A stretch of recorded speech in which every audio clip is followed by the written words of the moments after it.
दोस्तों, आज का टॉपिक बड़ा इंटरेस्टिंग है और बहुत महत्वपूर्ण भी है क्योंकि इस टॉपिक के माध्यम से आप अपने ट्रू नेचर को जान सकेंगे।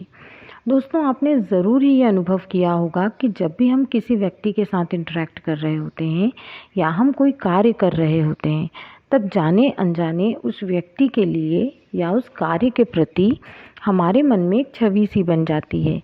ये छवि हमारा मन इतनी तीव्र गति के साथ बनाता है कि हमारी बुद्धि इसे पकड़ ही नहीं पाती।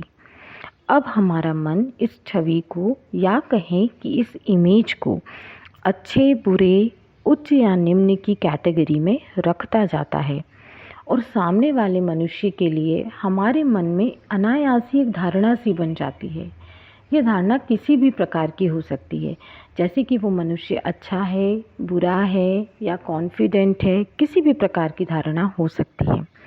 दोस्तों, असल बात तो ये है कि ये धारणा सामने वाले मनुष्य के लिए नहीं होती है, बल्कि ये हमारी ही प्रकृति का रिफ्लेक्शन होता है जो हम उस मनुष्य में देख रहे होते हैं या उस कार्य के दौरान हमें पता चलता है। ये बिल्कुल सेम होता है जैसे कि आप कोई आईना देख रहे हों। आईना देखते समय आपको अपनी ही इमेज आईने के भीतर दिखाई दे रही होती है और आप जो कुछ बाहर कर रहे होते हैं, आईने के भीतर आपकी इमेज भी आपको कॉपी कर रही होती है। कार्य के दौरान उस कार्य के माध्यम से हम अपनी ही प्रकृति को व्यक्त कर रहे होते हैं। हम सबका जीवन एक खुली किताब की तरह होता है दोस्तों, परंतु उस किताब को पढ़ने के लिए हमें जो योग्य आंखें मिली थी, उन पर कई सारे प्रभावों की परतें चढ़ती जाती हैं। ये प्रभावों की परतें गहरी होते होते हमारे स्वभाव में परिवर्तित हो जाती हैं। हर एक व्यक्ति का एक विशेष प्रकार का स्वभाव होता है और वह स्वभाव उसके द्वारा किए गए कार्यों के माध्यम से भी झलकता है। एक रचनाकार अपनी रचना के माध्यम से खुद की ही प्रकृति को प्रदर्शित कर रहा होता है। चाहे कोई कवि हो, लेखक हो, चित्रकार हो, नर्तक हो, संगीतकार हो, शेफ हो, चाहे आप कोई भी काम को उठा लीजिए, किसी भी कार्य को करने के दौरान मनुष्य किसी अन्य वस्तु को प्रदर्शित नहीं कर रहा होता, वरन वो अपनी ही प्रकृति को उस वस्तु के माध्यम से व्यक्त कर रहा होता है।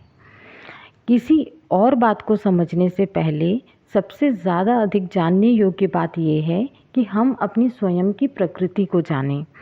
किसी भी परिस्थिति या घटनाक्रम में हमारे द्वारा किया गया व्यवहार मूल रूप से हमारी प्रकृति ही होती है जो खुद को बाहर की तरफ व्यक्त कर रही होती है। इसीलिए दोस्तों, ये बहुत ज़्यादा इम्पॉर्टेंट चीज़ है कि कार्य के दौरान हमारी मन की स्थिति किस प्रकार की है।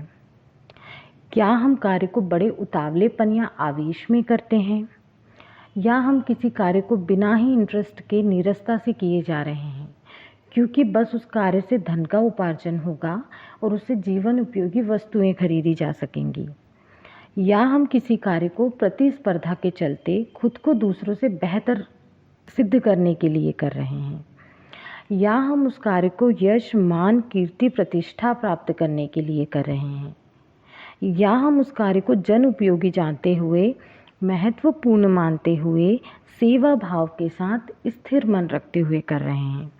दोस्तों, ये बहुत बहुत ज़्यादा इम्पॉर्टेंट बात है, बहुत ध्यान देने योग्य बात है, क्योंकि कार्य चाहे जो भी हो, हर एक माध्यम से हमारे भीतर की प्रकृति खुद को बाहर की तरफ उजागर कर रही होती है, जिससे नए अनुभव बनते हैं। लेकिन यह अनुभव प्राप्त कौन करता है? हमारे भीतर ही जो शुद्ध चैतन्य है, ईश्वर का अंश है, जिसे आप कुछ भी नाम दे दीजिए, चेतना कह लीजिए, आत्मा कह लीजिए या सोल कह लीजिए, ये अनुभव सोल को प्राप्त होते हैं। असल में ये अनुभव ही होते हैं जो कि आत्मा के लिए मार्ग होता है, जिससे वो खुद की पहचान को दोबारा पा सकती है। बहुत सारे प्रभावों के चलते आत्मा भूल जाती है कि वो ईश्वर का ही अंश है। प्रत्येक जीव के अंदर ईश्वर का अंश और प्रकृति का मेल होता है और वो जीव अपने शरीर को एक यंत्र की तरह उपयोग में लाता है। ये बिल्कुल उसी तरह से होता है जैसे कि कोई मशीन है। जैसे ही हम उसे प्लग इन करते हैं, उसमें इलेक्ट्रिसिटी प्रवाहित होने लगती है और वो कार्य को निष्पादित करने लगती है। उसी प्रकार से जैसे ही हमारे शरीर में चेतना प्रवाहित होती है, हम उठ के खड़े होते हैं, हम अपने कार्यों को विभिन्न तरीकों से अपने स्वभाव के ज़रिए करते जाते हैं। अब प्रश्न आता है कि स्वभाव का निर्माण कैसे होता है? क्यों हर व्यक्ति या कहीं की जीव अपने आप को अलग अलग प्रकार से व्यक्त करता है, जबकि परिस्थिति भले ही समान हो? दोस्तों, स्वभाव में अंतर मूलतः प्रकृति के गुणों की वजह से होता है। प्रकृति के मुख्यतः 3 गुण होते हैं, तामसिक, राजसिक एवं सात्विक, जिन्हें हम तमोगुण, रजोगुण एवं सत्वगुण भी कहते हैं। इन्हीं गुणों के अलग अलग मात्रा में मिश्रण से जीव का स्वभाव बनता है और उसके भीतर बैठी हुई प्रकृति अपने आप को इसी स्वभाव के माध्यम से बाहर की तरफ उजागर करती है। धरती को तमस का, सूर्य को रजस का एवं चंद्रमा को सत्व का प्रतीक माना गया है। मनुष्य अपने एक ही जीवन काल में इन तीनों गुणों को अनुभव करता है। तमोगुण की अधिकता होने के कारण वो हमेशा आवेश और उतावलेपन में रहता है। धर्म को जानते हुए भी उसका पालन करना ऐसे मनुष्य के लिए बड़ा मुश्किल हो जाता है। ऐसा मनुष्य अगर विषम परिस्थितियों में फंसता है तो ज्ञान की कमी या कहें कि सत्व की कमी होने के कारण वो जिम्मेदारी नहीं उठा पाता। अपने कष्टों के लिए या तो वो भगवान को दोषी ठहराता है और कहता है कि मेरे साथ ही ऐसा क्यों होता है भगवान, और या किसी बाहरी परिस्थिति या पुरुष पर अपना दोष मढ़ देता है। तमस की अधिकता और अहंकार की वजह से मनुष्य धीरे धीरे भीतर से खत्म होने लगता है। जब तमस अपना कार्य कर देता है तो उसी मनुष्य की प्रकृति में रजस का प्रभाव आने लगता है। वो अपने कष्टों से बाहर आने के लिए हर संभव प्रयत्न करने लगता है। रजस की अधिकता जैसे ही व्यक्ति की प्रकृति में आती है, वो खुद को ऊर्जावान पाता है, उसमें उत्साह भरने लगता है। सूर्य को रजस का प्रतीक माना गया है। वो खुद को तैयार करता है कि मैं इन कष्टों से बाहर आ सकता हूँ। वो अपनी स्थिति को बदलने के लिए हर संभव कोशिश करने लगता है, लेकिन कष्ट से बाहर आने के लिए मार्ग उसे सत्वगुण या कहें कि ज्ञान से ही प्राप्त होगा। अब व्यक्ति की प्रकृति में सत्वगुण का प्रभाव आने लगता है, उसे एक दृष्टि प्राप्त होती है, उसके जीवन की एवं मन की हलचल थोड़ी कम होती है, तो वो ज्ञान को अपने अंदर मन में समाहित होने देता है, जिसके चलते वो कष्टों से बाहर आ जाता है। लेकिन अगर फिर मनुष्य के अंदर इस वक्त अहंकार आ जाए कि ये सब मैंने किया है, जो भी कुछ हो रहा है वो सब कुछ मैं कर रहा हूँ, तो इस अहंकार के चलते या कहें कि रॉन्ग इमेज के कारण मनुष्य की प्रकृति में फिर से तमस का प्रभाव अधिक हो जाता है और इसी प्रकार से क्रमबद्ध तरीके से प्रकृति खुद को मनुष्य के भीतर या कहें कि जीव के भीतर से बाहर की तरफ उजागर करती है।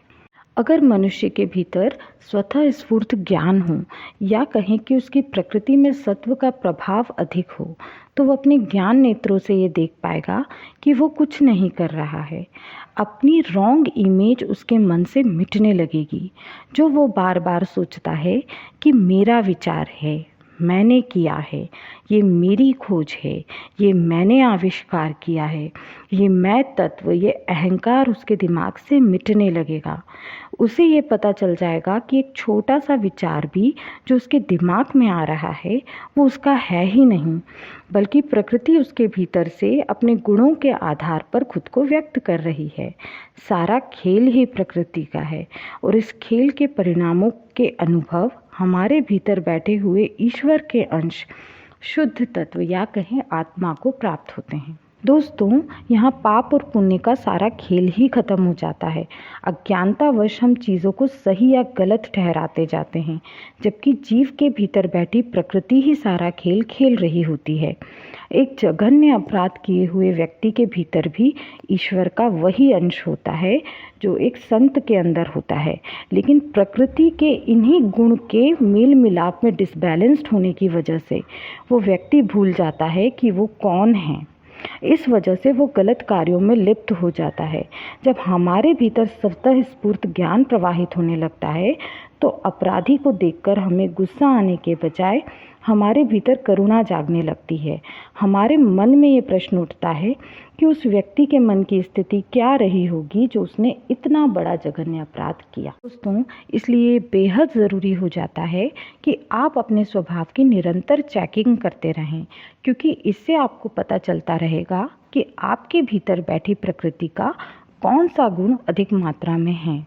अब प्रश्न ये उठता है कि स्वभाव की चेकिंग कैसे की जाए, हमें कैसे पता चले कि हमारी प्रकृति कैसी है। दोस्तों, दिन भर में जो भी परिस्थिति आपके सामने आती है वो असल में परिस्थिति ना होकर के एक मौका होती है, एक अवसर होती है खुद के स्वभाव को जानने का।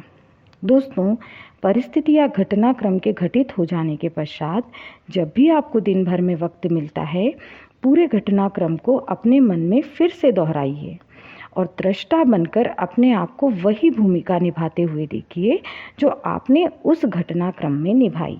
अब आप अपने स्वाभाविक गुणों एवं अवगुणों को अपनी आँखों के सामने देख पाएंगे, जिससे आप अपनी प्रकृति को समझ पाएंगे।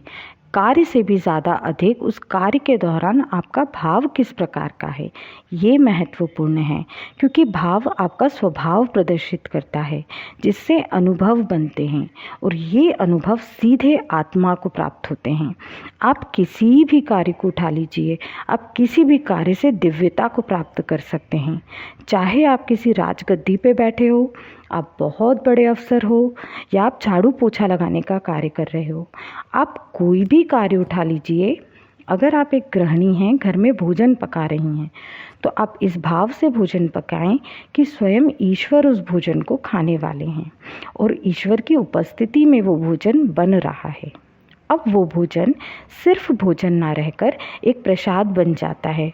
इस तरह से पके हुए भोजन को खाने से घर के हर एक सदस्य की आत्मा तृप्त होगी और वो भोजन पकाने वाले के भाव ही इतने सुंदर हैं कि पूरे कार्य के दौरान उसकी स्वयं की आत्मा भी तृप्त होगी। अपने कार्य को सजगता से कीजिए, उसमें रम जाइए, कॉन्शियस रहिए, अपने कामों की जिम्मेदारी उठाइए। इन कार्यों के माध्यम से आप अपने सत्य को जान सकते हैं, दिव्यता को प्राप्त कर सकते हैं और भगवान को अब आप अपने भीतर ही अनुभव कर पाएंगे। दिव्यता को प्राप्त करने के लिए वैराग्य लेने की आवश्यकता ही नहीं पड़ेगी। दोस्तों, अगर आपको मेरे वीडियोस पसंद आ रहे हैं तो मेरे चैनल को लाइक और सब्सक्राइब करना ना भूलें और साइड में बने बेल आइकन को भी ज़रूर दबाएं। जय श्री कृष्ण।